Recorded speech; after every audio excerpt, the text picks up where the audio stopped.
నమస్తే, welcome to 99 TV big డిబేట్కి స్వాగతం. కరెక్ట్గా 24 గంటల్లో కౌంటింగ్ ప్రారంభం కాబోతోంది.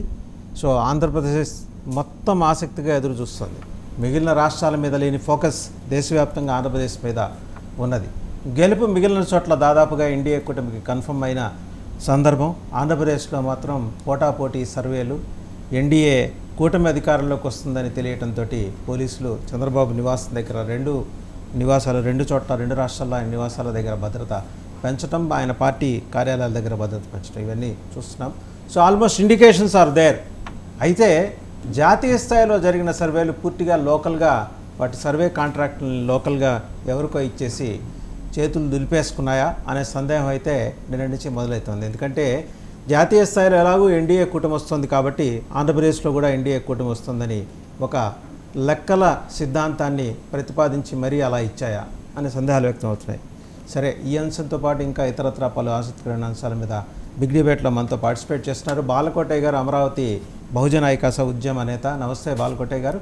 అలాగే రామ్ కుమార్ గారు, బీజేపీ అధికార ప్రతినిధి. ఇంకా కలపల కిరణ్ కుమార్ గారు, తెలుగుదేశం పార్టీ రాష్ట్ర వాణిజ్య విభాగం ఉపాధ్యక్షులు. ఇంకా మోహన్ రెడ్డి గారు, వైసీపీ అధికార ప్రతినిధి. అందరికీ నమస్తే అండి. టు స్టార్ట్ విత్ బాలకోటయ్య గారు. సో మీరు నేరుగా అక్కడి నుంచే వచ్చారు, రాజధాని ప్రాంతం నుంచి.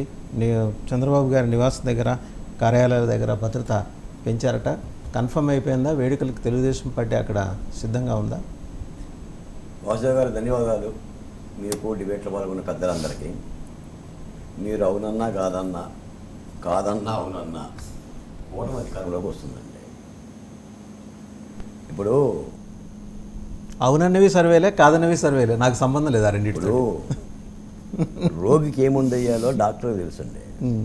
అంటే నేను అంటున్నానని కాదు, మీరు అమరావతి ఉద్యమకారులు కాబట్టి, మీరు కూడా ఎన్డీఏకి మద్దతు పలిగారు కాబట్టి బాలకోటయ్య గారు మీరు ఎలా చెప్తారు. కానీ నేను అమరావతి నుంచి వచ్చా, హైదరాబాద్. అసలు హైదరాబాద్ని చూడండి సార్. అసలు నిజంగా హైటెక్ సిటీలో ఒక 2 బిల్డింగులు చూడండి, ఆంధ్రప్రదేశ్లో ఏమైనా చేయించండి. మా పరిస్థితి ఎలా ఉందంటే అసలు రాజధాని అక్కర్లేదు, రాజధాని లేకపోయినా పర్వాలేదు, జగనన్న గారు ఎక్కడ కూర్చుంటే అక్కడే రాజధాని. అసలు ఒక రాజధానిని తమాషా అయిపోయిందండి. చాలా బాధాకరమైన విషయం. నేను ఏమంటానంటే, ఈ డిబేట్లో పాల్గొన్న వాళ్ళు ఎవరేమన్నా కూడా సిరివెన్నెల శేషరామ శాస్త్రి గారు ఓ పాట రాస్తారు కళ్ళు అనే సినిమాలో. తెల్లారింది ఎక్క లేవండోయ్ కొక్కరోకో, మంచాలెక్క దిగండోయ్ కొక్కరోకో,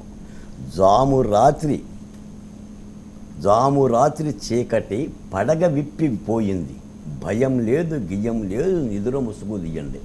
ప్రజెంట్కి ఇప్పుడు ఆంధ్రప్రదేశ్ పరిస్థితి అదేనండి. మేమైతే సంతోషపడుతున్నాం.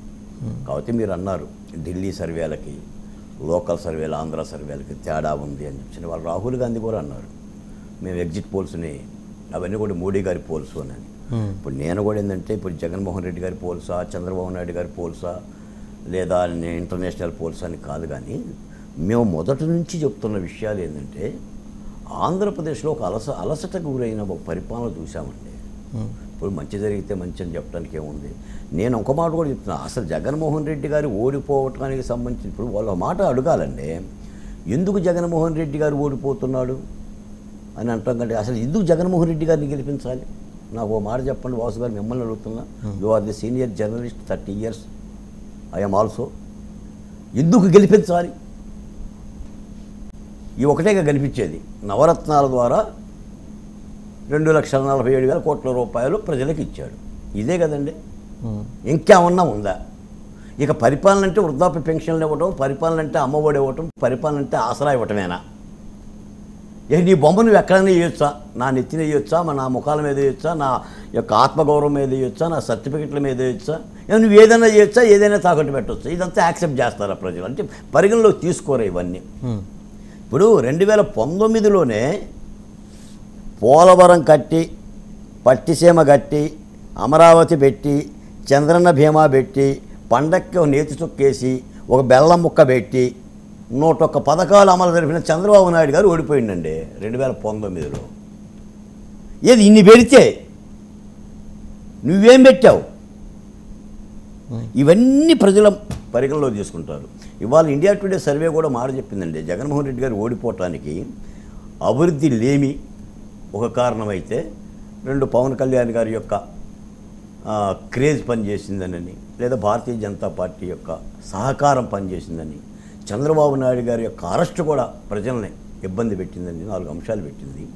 అన్ని అంశాల కంటే ప్రధానమైన అంశం ఆంధ్రప్రదేశ్లో క్రింది కులాలకు సంబంధించిన, ముఖ్యంగా ఎస్సీ ఎస్టీలకు సంబంధించిన మా సామాజిక వర్గాలు అరాచకానికి గురైంది.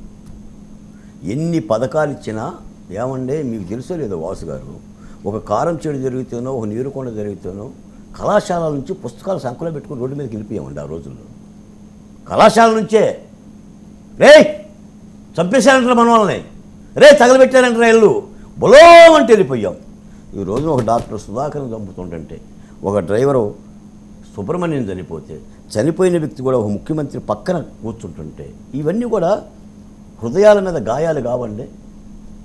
మీకు ఒక మాట చెప్తాను సార్, ఇవాళ గులకరా చేసిన కేసులో వేముల సురేష్ 45 రోజులు జైల్లో ఉన్నాడండి. సతీష్ అనుకుంటా, వేముల సతీష్. మరి వివేకానందరెడ్డి హత్య కేసులో ముద్దాయి ఎన్ని రోజులు ఉన్నాడు సార్ అవినాష్ రెడ్డి గారు జైల్లో? One day. మరి దీన్ని ఏ పరిపాలన ఉందా మనం? అవి ప్రభుత్వాలుగా చూడాలి తప్ప జగన్మోహన్ రెడ్డి గారికి ఏమైనా 6 చేతులు ఉన్నాయా, లేదా ఇంకో రాజకీయ పార్టీ నాయకుడికి ఏమైనా 8 చేతులు ఉన్నాయా? మిమ్మల్ని పాలించడానికి అని చెప్పి ఎన్నుకున్నారు తప్ప చంపేయటానికి ఎన్నుకున్నారు. అందుకని ఈ చావులు కూడా చాలా ప్రధానమైన అంశం అవుతుందండి. ఏదేమైనా నేను ఒక మాట చెప్తా వాసు గారు, కూర్చున్న కొమ్మను నరుక్కోవాలంటే, ఎలా నరుక్కోవాలని తెలియాలంటే మీకు ఆంధ్రప్రదేశ్ రండి, వైసీపీ నాయకులను పలకరించండి, ఎలా నరుక్కోవాలో చెప్తారు.